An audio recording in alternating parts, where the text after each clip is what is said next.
আসসালামু আলাইকুম। আমাদের ব্যাংকের রেট আর এদের রেট দেখেন।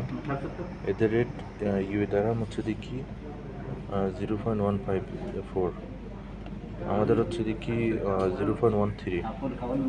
আর এরা ইউএ দ্বারাম মানে দুবাই দ্বারাম নেয় 0.104 নিয়ে দিয়ে কিনে আর কি। বাই মানে কিনা আর সেল মানে বিক্রি করা। আর আমরা কিনে হচ্ছে দেখি 2, আর হচ্ছে বিক্রি করি 3।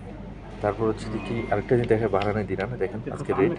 এটা ছাড়া হচ্ছে দেখি আরেকটা জিনিস দেখায় ইউএস ডলারটা দেখাই। এই যে ইয়েস, এই যে পাউন্ড ইউএস ডলার বাংলাদেশি টাকা দেখেন আমাদের হচ্ছে 0.35, তারা হচ্ছে দেখি 3.26। আচ্ছা হচ্ছে Sri Lankan Pakistani rupees 0.0316 Saudi Real. তারপর হচ্ছে দেখি ইউএস ডলারটা অ্যাকচুয়ালি তারা ইউএস ডলার মানে হচ্ছে ইউনাইটেড স্টেট অফ আমেরিকার ডলার। এটা 0.382, 0.338 আমাদের। আর যদি গোল্ড তারা বিক্রি করে এই রেট আমরা বিক্রি করি আর একটু হাইট আমাদের ব্যাংক থেকে, তাদের